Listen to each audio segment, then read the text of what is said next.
how do interim roles work? What should we be considering before embarking on this career path? That's our topic area. So, Jacinta, I'm going to start with you. What are the different reasons for hiring an interim? Yeah, Sarah, and everyone, we find there's two main reasons that clients call us and ask for an interim.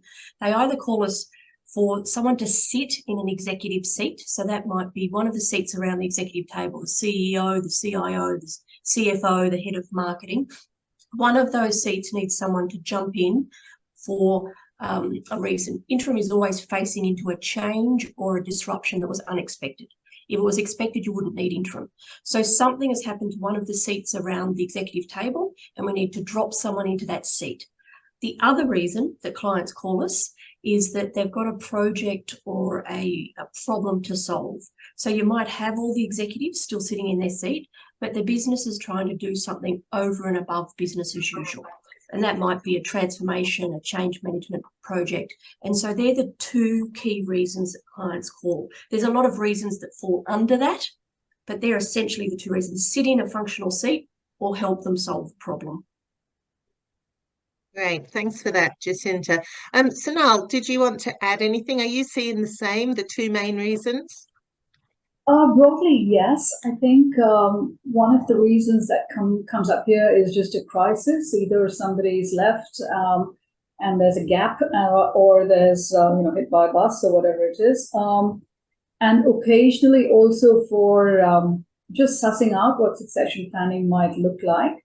But I think the fundamental thing is, whatever the context or the need, it's usually based around a competency or a leadership gap in the organization, depending on where it wants to go, either in terms of regular business as usual or growth, or in terms of specific projects that could range from HR intervention or IT intervention or new business or closing something down or opening a new plant or a post-merger integration, all kinds of situations. But the idea is to accelerate the outcomes through using a specialist who's quickly available.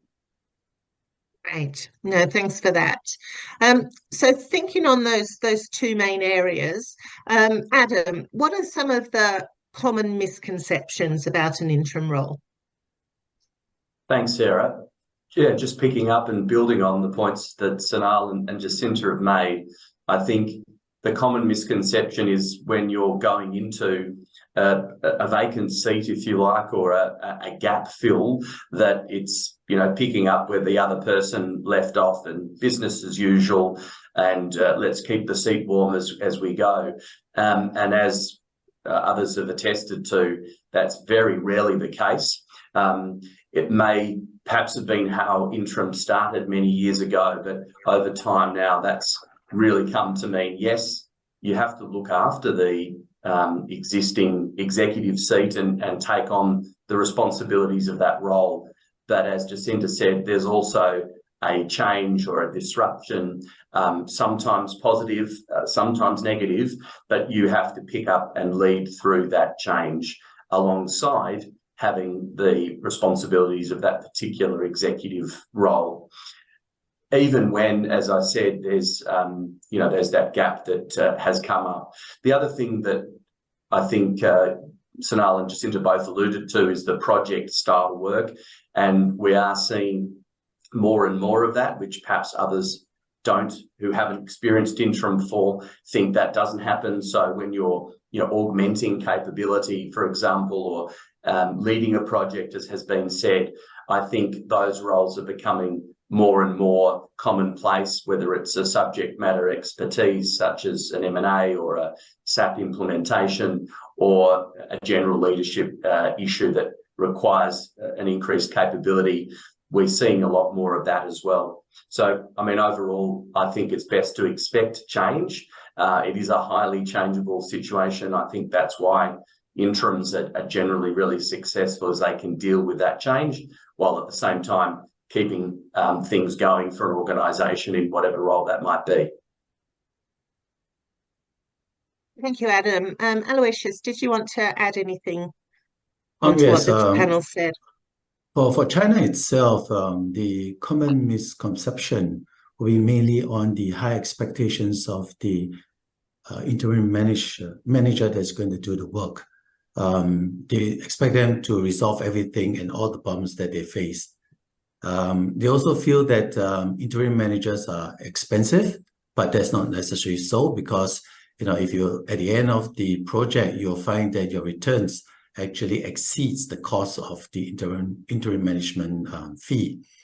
And a lot of people also think that the interim managers are usually old retired executive or those that cannot get permanent job. That is not true. There's a very strong misconception there.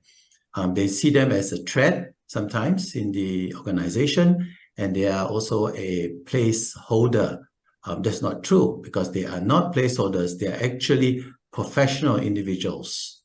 And they think that they only manage crisis, and that is also not true, because they also do strategic initiatives, leadership transition, and etc. And they are only available on a short-term basis, but not necessarily true again, because there are many cases which we have gone through in China that they did the 6 months project, and at the end of the day, it became a long-term project. That's what we see in China. Great, thanks for that ad. Now, how is an interim leadership different to a traditional leadership? And we've also had a question from the audience as well, asking about fractional leadership as well. So, Sonal, if I could jump to you, any thoughts around that? Yeah, and there are a lot of terms that are used interchangeably, so it's a great question to start with. Interim usually refers to a full-time, book-ended engagement, could be 3 or 6 months or 2 years or whatever it is. Fractional is usually part-time, so somebody is running more than 1 gig at a time or doing different projects with different people. But I think the all-encompassing term is probably on-demand talent, which kind of includes all of this, and people use contractors, consultants, almost interchangeably. But we're really talking about roughly the same thing. Coming back to how it's different from traditional leadership, I think the interim process works because people are not part of traditional leadership. They're quite focused on a particular outcome and whatever the problem statement might be. They're quite free from organizational politics or other constraints or career trajectories, and they are usually they're not permanent. They're not competing internally, and they are by and large experts who are almost overqualified for the company, and hence they bring quite a lot of heft to a particular role or a project that they come to. And for a company, you don't actually have to manage this person's career or offer them interesting opportunities going forward.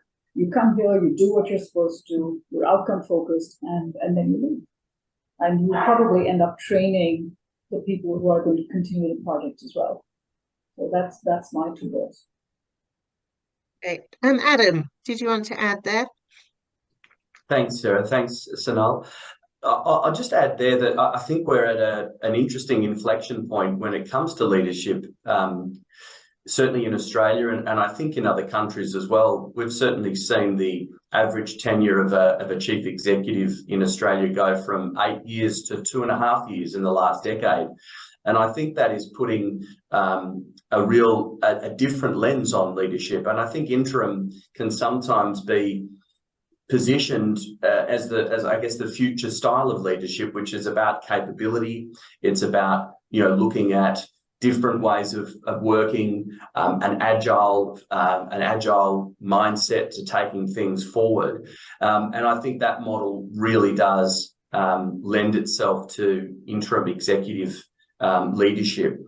I think what it gives an organisation and hopefully an individual who's partaking in it, an ability to be part of that, I guess, shared leadership capability bank, if you like, that is drawn upon to help organisations when they need it, as Sonal said, on demand when that's required. I think fractional is becoming a little bit more popular, certainly in some of the markets we're looking at, 2 or 3 days, but often spread across 5 days, perhaps, where an organisation maybe has some budget constraints but needs a senior resource. And so working with individuals and organisations to find the right level at the right budget can also be a good and flexible way of working in that. But I agree with Sanal, most of our work is full-time, 4 to 5 days a week for an agreed period of time, around about 6 or 7 months. So yeah, that traditional leadership question is a really great one, Sarah, and I think interim provides a lot of ability to access different styles of leadership, which is really important. No, thanks for that, Adam. Now, I'm going to stay with you, Adam, for the next one as well. How are interim roles positive for your overall executive career strategy? So looking from the point of view of the candidates now. Yeah, and this, I guess, and I'm really keen to hear Jacinta's view as well, because of her experience and how she's worked. I think that there's 2 ways of looking at this. There are people and individuals who are progressing professional interim careers, and so in that capacity, if you're going down that path, an interim role is clearly very, very important. And as you grow your experience in the different fields, different sectors, different locations, sometimes you can really begin to be a very, very sought after interim because of that diverse experience that you have. So I think if you're looking at an executive career as an interim, then it clearly has benefits to do a diverse range of roles. We do see on occasion interims coming into the market and are looking to change sector, or often change their direction. And sometimes an interim role can be good for that. It just depends, I think, on the wants and needs of the organisation and what they're looking for. But certainly we've seen senior chief executives taking an interim role for 6 to 9 months and then progressing into a different sector permanently as well. That does happen. So I think if the role is right and reflects well on your experience, people view that as a substantive piece of work that is often viewed very favourably. Jacinta? Yeah, Sarah, I think there's a really interesting part here around the trend of longevity, because if we're all going to be working longer, crafting a career as an executive that allows you to work longer, that couldn't be more in the sweet spot of interim. Because what interim is you overhit the mark as an interim. So it's not an aspirational role. If you're a financial controller, you don't get the chance to be a CFO. But what it is, and I would often say to people, have you reached your highest jump-off point? So if you want to be a CEO, go and be a CEO. And then as an interim executive, you can prolong and have almost a second wave career of going and working as an interim executive CEO back into the sectors that you have domain expertise. So I think this longevity piece, which is really topical, and the interim executive is an interesting way to sort of say, how's it positive for your executive career? I think there's a really nice link there.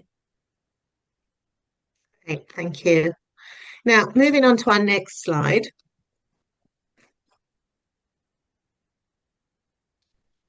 What makes the ideal interim candidate? So, Sanal, I'll come to you first on this question. What do successful interim executives have the ability to do? I think we'll start with what they need to have, and that is expertise, and that can be defined as leadership or IT or HR or whatever it is that they're really good at, which they're going to leverage for a sort of higher return by doing it on a fractional or an interim basis. To Adam's point, it's a career choice, not necessarily a filler in terms of a long-term career. But the role of the interim is often quite focused to come in and make an immediate change. So they have to be sharp, they have to be agile, they have to be quite outcome focused and set themselves up or set up what success looks like in that particular role fairly early in the process, and then mark themselves towards it. they don't get distracted, or they shouldn't get distracted by organizational inertia or politics or what have you. They need to be comfortable, almost by definition, what strategy, change management, transformation, collaboration, and work to sharp deadlines, because people are quite keen to get the full benefit from these people as quickly as possible. That would be 3 or 4 bits that I could start with, and it keeps going: adaptability, agility, etc.